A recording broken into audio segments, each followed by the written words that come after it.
امریکہ ایران کے خلاف کارروائی تیز کر سکتا ہے، صدر ڈونلڈ ٹرمپ کا اندیا۔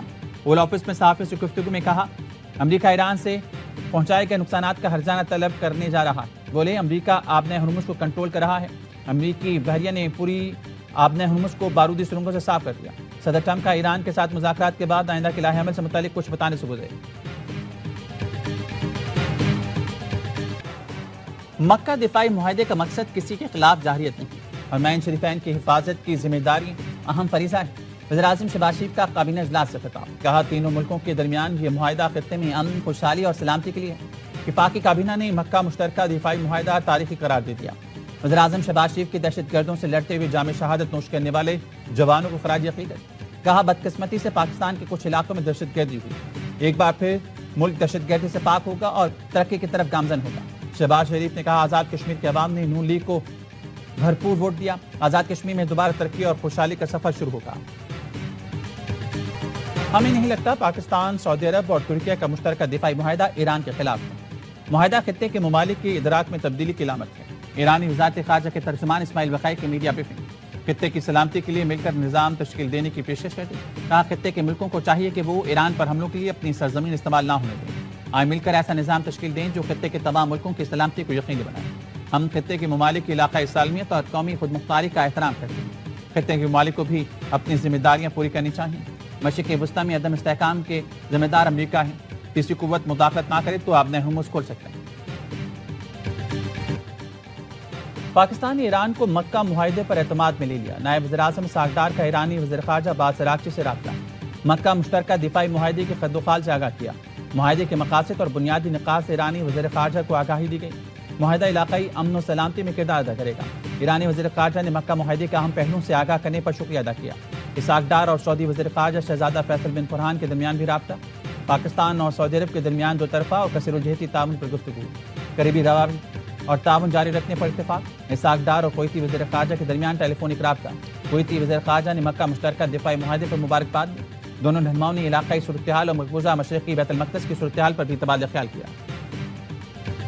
تعریف وہ جو دشمن بھی کرے، بھارتی تجزیہ کار بھی مکہ معاہدے پر فیلڈ مارشل سعید عاصم منیر کے متعلق کہتے ہیں فیلڈ مارشل عاصم منیر نے معاہدے میں اہم کردار ادا کیا۔ مکہ معاہدہ پاکستان کے لیے گیم چینجر ہے۔ پاکستان کا کردار، حیثیت اور مقام بہت بڑھ گیا۔ ایک ملک پر حملہ تین ملکوں پر حملہ تصور کیا جائے گا، اب پاکستان پر حملہ سعودی عرب اور ترکیہ پر سمجھا جائے گا۔ پاکستان، سعودی عربیہ اور ترکیہ کے مضبوط ملٹری روابط ہیں۔ بھارت خطے میں مسلسل تنہا ہو رہا ہے۔ مشرق وسطیٰ میں بھارتی سفارتکاری پر بھی سوال اٹھ گئے ہیں۔ 27 ستمبر اسلام آباد مارچ کی کال حتمی ہے، جو کرنا ہوگا ایک ہفتہ پہلے بتا دوں۔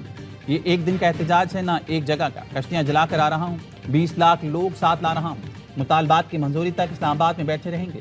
وزیر اعلیٰ خیبر پختونخوا سہیل آفریدی کا پہلا ٹی وی انٹرویو، وسیم بادامی سے خصوصی گفتگو میں کہا ریاستی مشین استعمال کریں گے، نہ ریاستی وسائل۔ کنٹینرز ہٹانا ہمارے کارکنوں کے بائیں ہاتھ کا کھیل ہے۔ 27 ستمبر تک ہو سکتا ہے مجھے نااہل کر دیا جائے، نااہل کیے بغیر کوئی مجھ سے ہاتھ بھی نہیں لگا سکتا۔ حلیمہ خانم کو بھی اسلام آباد مارچ پر اعتماد میں لیں گے۔ بانی سے ملاقات پر پابندی ہٹائی جائے تو 27 ستمبر کا لانگ مارچ رک سکتا ہے۔ لانگ مارچ میں ہمارا پہلا مطالبہ بانی کی رہائی ہوگا۔ ہمارا مقصد صرف بانی تک رسائی نہیں، ان کی رہائی ہے۔ 2026 بانی کی رہائی کا سال ہے۔ بانی کی رہائی عدالتوں کے ذریعے ہوگی۔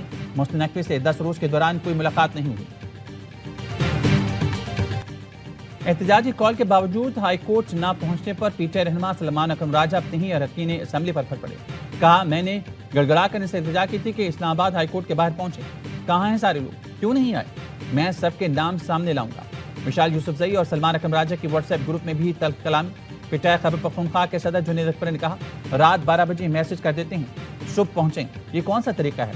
سب سو چکے ہوں، حکم جاری کر دیا جائے۔ جنید اکبر کا کہنا تھا سلمان اکرم راجہ ہمارے لیڈر ہیں، ان سے کوئی اختلاف نہیں، رات دیر سے اطلاع ملنے کی وجہ سے پارلیمنٹیرینز کو پہنچنے میں دیر ہوئی۔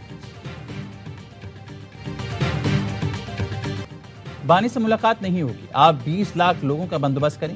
وزیر اعظم کے مشیر رانا ثناءاللہ کا رد، کہا مجھے لگتا ہے ان کے ساتھ دوبارہ ہاتھ ہو گیا، اس بار ناکام ہو گئے تو انہیں دوبارہ اسی تنخواہ پر گزارا کرنا پڑے گا۔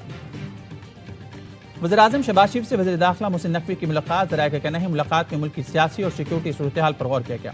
محسن نقوی کی گزشتہ روز صدر مملکت آصف علی زرداری سے ملاقات کی تھی۔ وزیر خزانہ محمد اورنگزیب سے امریکی ناظم الامور کی ملاقات، پاک امریکہ دو طرفہ تجارت میں اضافے کے لیے فریم ورک آگے بڑھانے پر اتفاق۔ وزیر خزانہ نے پاکستان کی امریکی منڈیوں تک بہتر رسائی اور برآمدات بڑھانے پر زور دیا۔ ڈیجیٹل ٹیکنالوجی اور مصنوعی ذہانت کے شعبوں میں تعاون کے امکانات پر بھی تبادلہ خیال۔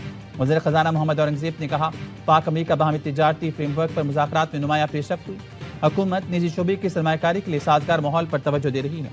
چارلی بیکر نے کہا، امریکی کمپنیز کی پاکستان کے اہم شعبوں میں شراکت بڑھانے میں دلچسپی برقرار ہے۔